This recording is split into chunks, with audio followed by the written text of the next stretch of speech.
నమస్తే. Welcome to our channel. Senior journalist Damu Balaji గారు ఉన్నారు. వారితో మాట్లాడదాం. సార్ నమస్తే సార్. నమస్తే. సార్ 'పుష్ప 2' రిలీజ్ అయింది కదా సార్. సో దాని కలెక్షన్స్ ఎలా ఉన్నాయి? అసలు ఎలాంటి రికార్డ్స్‌ని అది బ్రేక్ చేసింది? ఎందుకంటే చాలా మందికి చాలా హై ఇది ఉంది కదా సార్ ఎక్స్‌పెక్టేషన్స్. అవన్నీ అది ఫుల్‌ఫిల్ చేసిందా? Yeah! 'Pushpa 2' non holiday release అంటారు దాన్ని. అవును సార్. అక్కడ మా హిందీలో అయితే ఇది ఇప్పటివరకు ఉన్న 'జవాన్' రికార్డ్‌ని బ్రేక్ చేసింది. 'జవాన్' ఫస్ట్ డే 64 కోట్లు కలెక్ట్ చేసి నంబర్ 1గా ఉంది హిందీలో.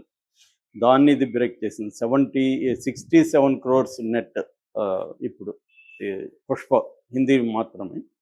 సో ఓవరాల్‌గా తీసుకుంటే తెలుగు రాష్ట్రాల్లో 85 కోట్లు కలెక్ట్ చేసింది నెట్.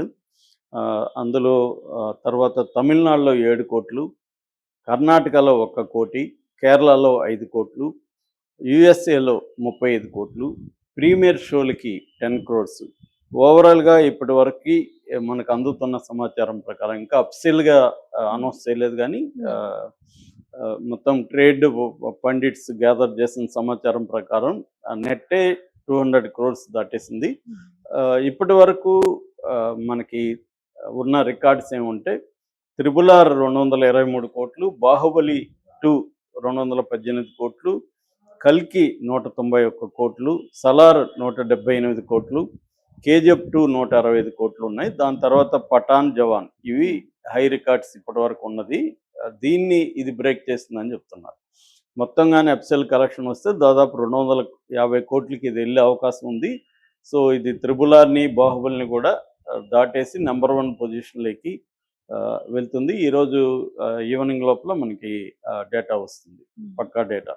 ఇప్పుడున్న ప్రిడిక్షన్ ప్రకారం 250 కోట్ల వరకు ఇది ఫస్ట్ డే కలెక్షన్ అనేది ఇప్పటికైతే మనకి ఆల్రెడీ గెస్ట్ చేసిన దాని ప్రకారం 200 కోట్లు దాటేసింది. 250 వరకు కూడా ఇది వెళ్తుంది అనేది చెప్తున్నారు. ఇక అమెరికాలో 35 క్రోర్స్ కూడా టాప్ 3లోకి ఇది వెళ్ళింది. ఇప్పటివరకు 'జవాను' ఇట్లాంటివి ఉన్నాయాడ, దాన్ని కూడా ఇది దాటేసింది. అట్లాగే నేపాల్లో విపరీతంగా నిన్న థియేటర్ క్రౌడ్స్ అని చెప్తున్నారు. నేపాల్లో కూడా ఇప్పటివరకు హైయెస్ట్ రికార్డ్స్ వచ్చి 'బాహుబలి 2' 23 కోట్లు ఫస్ట్ డే, 'త్రిబుల్-ఆర్' 13.5 కోట్లు. ఇది ఇంకా నేపాల్ రికార్డ్స్ రాలేదు. ఇది కూడా దాదాపు ఒక 15 క్రోర్స్ వరకు 'పుష్ప' కూడా నేపాల్లో కూడా చేస్తుందని చెప్తున్నారు. నేపాల్లో కూడా సౌత్ ఇండియన్ సినిమాలకి విపరీతమైన క్రేజ్ ఉందన్నమాట. సో అలాగా ఇది మొత్తం మనం ఆల్రెడీ చెప్పుకున్నాం, 80 దేశాల్లో 12,000 థియేటర్లలో రిలీజ్ అయింది. నిన్న మాత్రమే 55,000 షోలు పడ్డాయి. అంటే ఈ రికార్డు రావడం వెనక నెంబర్ ఆఫ్ థియేటర్స్ ఎక్కువ ఉండడం, 'బాహుబలి', 'త్రిబుల్-ఆర్' కంటే దీనికి నెంబర్ ఆఫ్ థియేటర్స్ ఎక్కువ ఉండడం, 2 షోస్ ఎక్కువ ఉండడం, 3 టికెట్ రేట్లు కూడా మనం చూసాం ఇక్కడ ఎట్లా పెట్టారని.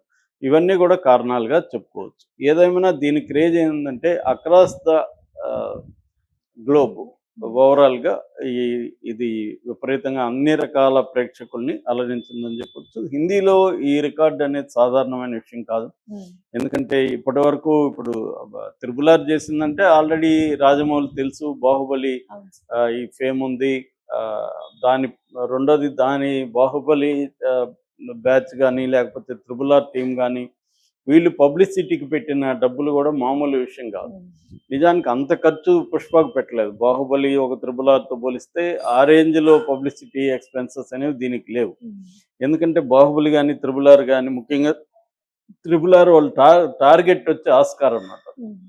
అందుకని వాళ్ళు ప్లాన్డ్గా అసలు స్క్రిప్ట్ దగ్గర నుంచే దానికి ఆస్కార్కి సెలెక్ట్ అవ్వాలంటే ఆస్కార్కి సెలెక్ట్ అయిన సినిమాల లిస్టు తీసుకొని ఆస్కార్కి సెలెక్ట్ అవ్వాలంటే ఎటువంటి థీమ్స్ ఉండాలి, ఇవన్నీ కూడా స్క్రిప్ట్కి ముందే వాళ్ళు ప్లాన్ చేసుకున్నారు. స్క్రిప్ట్కి ముందే వాళ్ళ ఉద్దేశం ఆస్కార్లో మనకు అవార్డులు రావాలంటే ఏ కైండ్ ఆఫ్ థీమ్స్ ఉండాలి.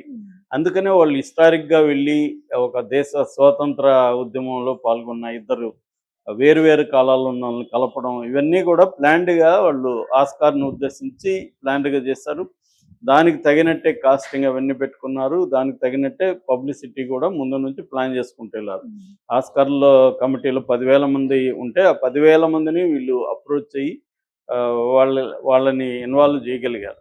సో ఇంత దాదాపు 80 నుంచి 100 కోట్ల వరకు ఒక పబ్లిసిటీకే ఖర్చు పెట్టారని చెప్తున్నారు. పుష్ప 2కి ఆ రేంజ్లో ఖర్చు పెట్టలేదు.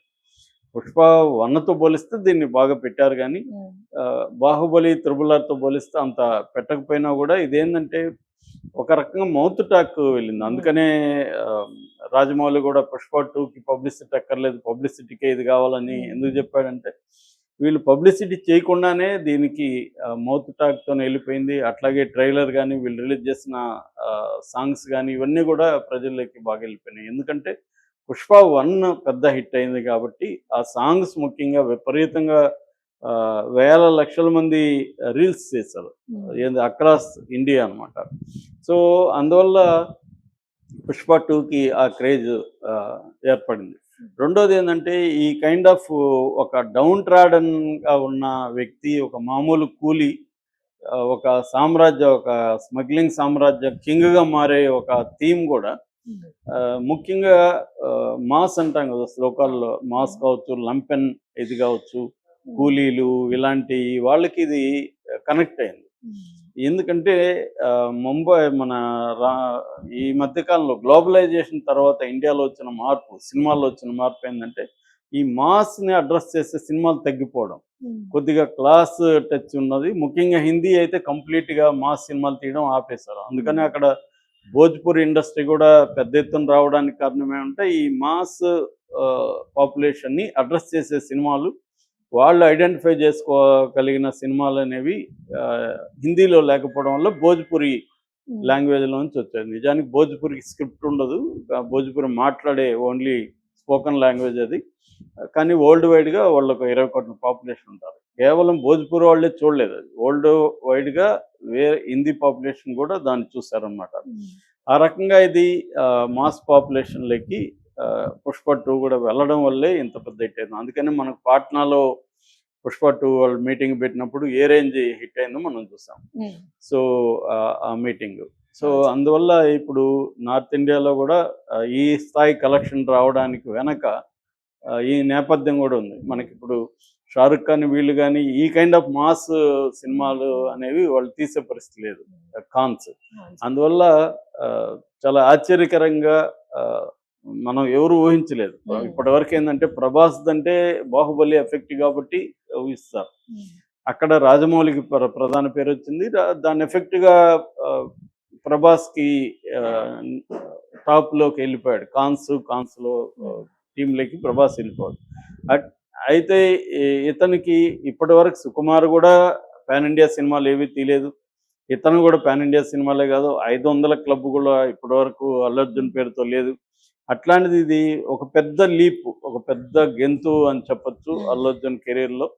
సో అది ఓన్లీ ప్లాన్ చేసుకుంటేనే వచ్చింది కాదు, చాలా హార్డ్ వర్క్ కనబడుతుంది. మనం సినిమా నిన్న రివ్యూ కూడా చెప్పాను, సినిమా చూస్తే కంప్లీట్గా అల్లు అర్జున్ మోసాడు సినిమాని క్లియర్గా.